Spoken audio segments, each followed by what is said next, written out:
안녕하세요. 네, 한성과학고등학교 교사 송성리입니다. 오늘은 저희 15장 발제를 제가 담당해서 진행을 하겠는데요.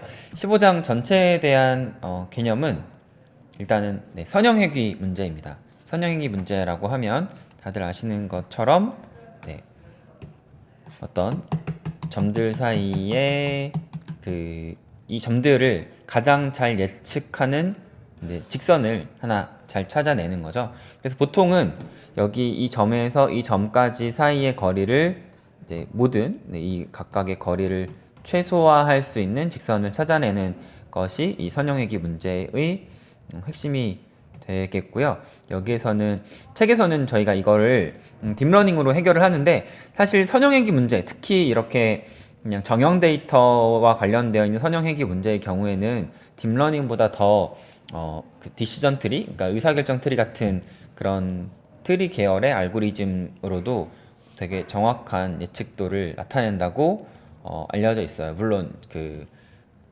우리가 이미 알고 있는 그냥 리니어 레그레션, 그러니까 선형회귀 알고리즘을 써도 좋지만 다른 알고리즘으로 이 문제를 어떻게 푸는지까지 제가 간단하게 설명을 이 코드에서 해드리도록 하겠습니다. 자, 먼저 데이터 읽어오는 부분은요, 저희가 콜앱에서 이제 실습을 할 때 파일을 업로드하는 게 조금 귀찮을 수도 있잖아요. 그래서 저는 보통 이제 수업 시간에도 GitHub가 있잖아요. 근데 github.gilbert it book 하고 여기까지가 그 GitHub의 레파지토리라고 하는 부분인데요. 여기까지가 아이디고요. 네, 여기까지가 길번 IT 북이라고 하는 계정이고 그 뒤에 나오는 게 그 저장소의 이름인데요. 이렇게 저장소 이름을 git clone이라는 명령으로 읽어오면 이 안에 여기 있었던 것들이 전부 다 네, 한 번에 로딩이 됩니다. 그래서 여기서는 지금 네, 080228이라고 하는 네, 여기로 들어가서요. 네, 저는 이미 한번 로딩했던 데서 했더니 주소가 되게 길어지는데 결론적으로는 이렇게 선생님들께서 그 GitHub에 있는 데이터를 읽어 오시고 그다음에 여기에서 이제 디렉토리를 이동하시고 나면 네, 별도의 업로드 절차 없이도 이렇게 house.csv 파일뿐만 아니라 여기에 있는 모든 데이터들을 한 번에 불러오실 수 있는 팁으로 그냥 간단하게 알려드렸습니다. 자, 여기서 데이터를 읽어왔고요. 데이터가 어떻게 생겼는지 확인을 해보면 데이터가 506개의 데이터가 있고요. 총 컬럼은 14개가 있다. 그리고 데이터들이 정수로 되어 있는 거 2개 빼고 나머지는 실수로 되어 있다는 사실을 알 수 있고요. 데이터를 5줄만 읽어왔더니 이런 데이터들이 있다는 사실을 알 수 있겠습니다. 자, 나머지는 이제 뭐 책에 있는 내용들을 그대로 실행을 해볼게요. 필요한 라이브러리들 불러올 거예요. 일단 케라스 시퀀셜 레이어를 쌓기 위해서 가지고 오고요. 댄스 빽빽한 밀집된 우리 기본 신경망의 레이어를 사용할 겁니다. 그 다음에 트레인 데이터, 테스트 데이터를 분리할 거고요. numpy랑 텐서플로우 라이브러리를 가지고 오고 시드 값은 여기서 3이라고 설정을 했습니다. 자, 여기서 데이터셋은 여기 df에 values, 여기 지금 데이터에 df에 있는 values를 가지고 올 거고요. 여기 보신 것처럼 0번부터 12번까지 데이터를 x 데이터로 놓고 여기 끝에 있는 집값 y 값인 13번 데이터를 y에다 넣었습니다. 그래서 이렇게 코드를 실행을 해서요. 모든 행에 대한 데이터 중에 0번째 열, 그쵸? 그러니까 어떻게 돼요? 요 줄만 여기만 쭉 전체 506개 데이터에 대해서 읽어와 보면 어떻게 돼요? 네, 모양을 확인해 봤더니 506개의 데이터가 그냥 뭐 리스트처럼, 그러니까 numpy 어레이로 들어가 있다는 걸 확인할 수 있는데요. 뭐 데이터를 한번 시각화를 해보면 0번째 특성은 이렇게 나타나 있고요. 첫 번째 특성은 이런 특성을 나타내고 있고요. 두 번째 특성은 이런 특성을 나타내고 있고, 세 번째 특성은 이런 특성을 나타내고 있다. 세 번째 특성은 사실 이거는 뭐 크게 안 봐도 될 것 같은 느낌이 들죠. 그러니까 이런 식으로 사실 표 형태의 데이터들은 데이터가 분포가 어떻게 5번째 데이터는 되게 좀 그래도 의미 있는 데이터라는 사실을 좀 알 수 있을 것 같고요. 네, 그러니까 이렇게 EDA라고 하죠. 그 탐색적 데이터 분석이라고 하는데 각각의 그 데이터 속성들이 어떤 분포를 나타내고 있는지 이렇게 한 번씩 확인을 해 보면 실제로 얘는 뭐 딥러닝, 머신러닝에 괜히 값이 들어가면 정답을 예측하는데 방해만 될 것 같다. 이제 이런 것들을 찾아낼 수 있겠죠. 네, 12번도 되게 뭔가 괜찮은 네, 여기까지죠. 네, 12번 데이터도 괜찮은 데이터였다는 사실을 확인을 해봤습니다. 어쨌든 네, x랑 y의 모양은 네, 이렇게 506개 데이터가 네, x는 13개, 0부터 12까지니까요. y는 정답만 들어가 있어요. 그래서 데이터를 이제 문제와 정답지로 나누고 그 다음에 그 학습용 데이터랑 테스트 데이터로 네 가지로 나누게 되겠죠. 자, 그리고 책에 나와 있는 것처럼 그대로 레이어를 썼습니다.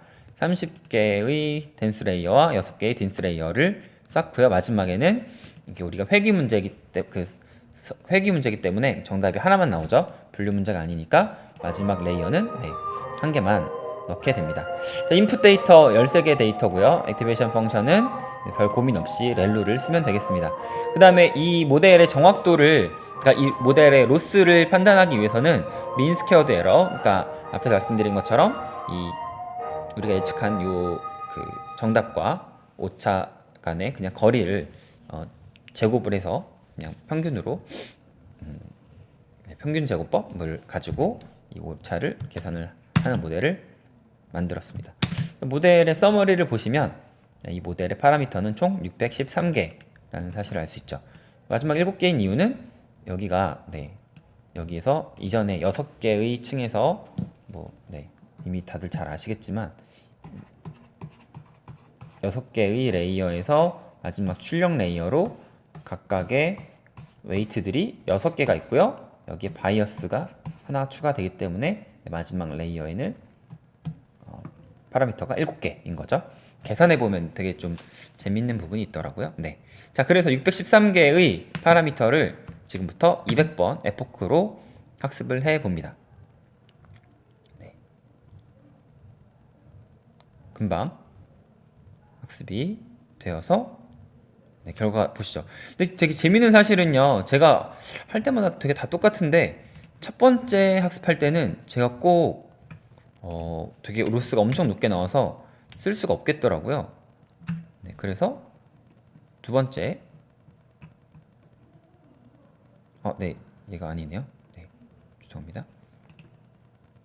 다시요. 네, 다시 모델을 다시 만들고 네, 이 모델에 대해서 다시 한번 네, 핏을 시키면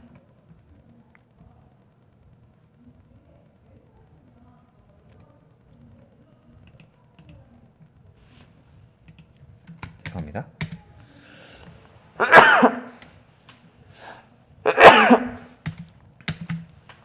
네, 다시 한번 학습을 시켰더니 이번에는 로스가 네, 많이 떨어지는 걸 볼 수 있어요. 저도 이 원인 혹시 아시는 분 있으시면 같이 공유하면 좋겠는데요. 왜 똑같이 모델을 만드는데 꼭 첫 번째 학습을 시키면 수렴이 잘 안 되고, 그러니까 로스 값이 안 떨어지는데 두 번째 하고 나면 로스 값이 네, 쭉쭉쭉쭉 떨어져서 마지막에는 네, 20 정도, 10에서 20 정도까지 내려온 거를 확인할 수가 있습니다. 네. 자, 그래서 네, 요 결과를 확인한 결과 실제 가격이 이랬는데 예상 가격이 이랬다. 뭐 대략 좀 비슷한 경향이 있죠. 네, 거의 똑같은 것들도 있고요. 그래서 되게 잘 예측했구나. 책에서는 이렇게 나오는데 사실 얘를 어떤 게 정확도가 얼마나 높은지는 여기서 안 나타나잖아요. 사실 회귀 문제, 그러니까 우리가 분류 문제에선 정확도를 가지고 따졌었는데 그냥 회귀 문제의 경우에는 실제로 그냥 오차 값을 얼마나 냈는지 자체가 정확도기 때문에 사실 로스랑 요 매트릭스, 그러니까 이 평가 지표랑 사실 똑같을 것 같아요. 그래서 요 사이클런에 있는 매트릭스 평가 지표 중에 민스퀘어드 에러, 우리가 그 앞에서는 로스 함수로 썼던 거죠. 똑같은 이걸 써가지고요. 요 민스퀘어드 에러를 루트를 취하는 거죠. 네, 그러면 제곱값 제곱을 평균한 값을 루트를 씌우니까 값이 좀 작아져서요. 얘를 RMSE라고 부르는데, 네, 루트 민 스퀘어드 에러. 그래서 방금 학습한 그 딥러닝으로 학습한 거에 RMS 이 값이 5.01 정도 나왔습니다. 네. 선생님들께서 그래서 이번 그 15장 여기 그 구스턴 그 문제를 보실 때는요, 선생님들께서도 이 RMS2로 그 모델의 성능을 측정해 보시면 좋을 것 같아요. 그리고 제가 여기에서 레이어를 몇 개 추가를 해봤고요. 그 다음에 에포크를 1000로 늘렸어요. 그리고 중요한 건 사실 요 코드인데요. 저희 책에 나왔는지는 모르겠는데 밸리데이션 데이터를 핏할 때 같이 넣을 수가 있어요. 그러니까 이게 사실 어떤 개념이냐면 우리가 보통 데이터를 지금 뭐 트레인 데이터랑 테스트 데이터로 나누는데 실제로는 트레인 데이터랑 밸리데이션 데이터랑 테스트 데이터 세 개로 나누는 경우도 있죠. 네. 그래서 이 트레인 데이터를 가지고 학습을 하면서 밸리데이션 데이터로 현재 학습이 얼마나 잘 됐는지를 중간 평가를 할 수가 있어요. 그러니까 실질적으로 얘가 모의고사인 거죠. 모의고사를 봐서 이 모델에 잘못된 점이 있으면 보완을 하고요. 마지막 모의고사 다 본 다음에 최종 수능이 테스트 데이터가 되는 건데, 어쨌든 이 코드를 보시고 궁금한 거 있으시면 채팅방에 질문을 해주세요. 자, 그래서 코드를 이렇게 쓴 상태에서요, 히스트라고 하는 어떤 변수에 이 모델 학습된 결과를 넣습니다. 네, 그래요. 자, 학습을 해볼게요. 자, 학습을 했더니 네, 확실히 밸리데이션 로스랑 이 지금 차이가 나죠. 뭐냐면 얘는 우리가 그동안 봤던 그냥 그 로스인 거고요. 이 밸리데이션 로스는 그 처음 보는 데이터에 대한 로스입니다. 그러니까 이 그냥 트레인 데이터랑 밸리데이션 데이터랑 테스트 데이터 이 세 가지 차이점에 대해서는 좀 알면 좋은 것 같아요. 어쨌든 에포크를 1000으로 늘리니까 엄청 학습이 많이 되고요. 자, 쭉쭉쭉쭉 학습이 됩니다. 자, 좀 트레인 로스의 경우에는 한 자리로 줄었고요. 밸리데이션 로스는 두 자리에서 왔다 갔다 하고 있죠. 네, 이게 지금 우리가 배우고 있는 바로 그 과적합인 상황을 이걸 가지고 이해를 할 수가 있어요. 어쨌든 학습 데이터에 대한 로스는 지금 에포크가 1000을 향해서 갈수록 아까 막 40대 뭐 20대 막 이랬는데 지금은 한 자리에서 완전히 계속 떨어지고 있고요. 이 밸리데이션 로스는 10 후반대에서 20 초반까지 왔다 갔다 하는 모습을 볼 수가 있습니다. 근데 이게 그냥 눈으로만 보면 한눈에 잘 안 보이잖아요. 그래서 얘가 한눈에 볼 수 있도록 어쨌든 요 학습된 그 결과가 4.3으로 줄긴 줄었어요. 저희가 그 에포크를 1000으로 늘리고 레이어를 좀 추가했더니요. 어쨌든 얘는 지금 4.3으로 모델이 좀 나아지긴 했는데 아까 우리 히스토그램이 아니고 히스트라고 하는 그 값으로 앞에 학습했던 것들을 저장을 했었는데 여기에 보시면 로스랑 벨 로스가 두 가지가 있어요. 그러니까 학습 데이터에 대한 로스랑 그 밸리데이션, 그러니까 검증 데이터에 대한 로스를 얘가 저장하고 있다는 거고요. 이 코드는 그냥 제가 올려놓은 코드 그대로 보시면 되는데 핵심은 로스 데이터 앞에서 100번째부터랑 이거 그냥 그대로 볼까요? 네. 어쨌든 로스 데이터랑 밸리데이션 데이터를 각각 그래프로 그냥 그리는 거예요. 그랬더니 지금 트레인 로스가 높았다가 너무 확 떨어져가지고 잘 안 보이니까 제가 앞에다가 100번째부터만 봤어요. 그랬더니 100번째부터 트레인 로스는 계속 0을 향해서 수렴해 가고 있는데 여기 트레인 로스, 그러니까 밸리데이션 로스는 좀 주는 것 같이 보이다가 어느 순간부터 조금씩 올라가는 것 같은 이런 모습을 볼 수가 있죠. 이게 그래프로 그려보면 이거 다 책에 나왔었나요? 네, 제가 기억이 잘 안 나가지고. 자, 아무튼 그렇습니다. 자, 그래서 아까 저희가 봤었던 그 똑같은 모델이어서 이번에는 에포크를 500번으로 300번으로만 할까요? 아까 보니까 여기서 사실상 뭐 300번대 넘어가면 큰 차이가 안 나는 것 같아서 에포크를 300번만 주고서 다시 한번 학습을 시키도록 하겠습니다. 네, 아까랑 뭐 비슷하게 잘 학습이 되고 있는 모습이 보이는데요. 이번에 학습된 결과에 민 스퀘어드 에러 값을 확인했더니 4.27로 아까보다 어떻게 됐나요? 아까 1000번 학습했을 때보다 1000번 학습할 때 4.38이었는데 300번만 학습해도 지금 더 성능이 좋아진 거를 확인할 수가 있어요. 그래서 이제 과적합 됐을 때 이 그래프를 보고 적정한 위치에서 끊어주는 것도 좋겠구나 라는 생각을 우리가 해볼 수 있을 것 같고요. 마지막으로는 XGBoost라고 하는 그 표 형태 데이터에서는 분류 문제든 회귀 문제든 엄청 파워풀한 그런 라이브러리가 있어요. 이게 캐글이라고 하는 다들 들어보셨을 그 데이터 사이언스 경진 대회에서 가장 인기 있는 라이브러리 중에 하나고, 얘는 디시전 트리, 그 의사결정 트리 계열의 그 딥러닝이 아니고 그냥 통계 기반의 그 머신러닝 알고리즘이에요. 그냥 얘를 불러오고요. 아까랑 똑같이 데이터를 나눠보고요. 자, XGBoost는 분류 문제랑 회귀 문제를 둘 다 풀 수가 있는데, 회귀 문제의 경우에는 XGBoost 레그레서라고 해서 회귀 문제를 풀 수 있는 모델을 넣어줍니다. 그리고 회귀 문제 모델에 X 트레인, Y 트레인 데이터를 넣어줍니다. 그리고 예측합니다. 그리고 결과 평가를 합니다. 어떻게 보면 딥러닝보다 훨씬 간단하죠. 딥러닝은 우리가 또 모델을 설계를 해줘야 되잖아요. 레이어를 막 쌓고. 근데 얘는 그냥 XGBoost 쓸 거야. 그리고 이 안에 넣고 학습을 시킬 거야. 평가 결과를 확인했더니 2.29가 나왔어요.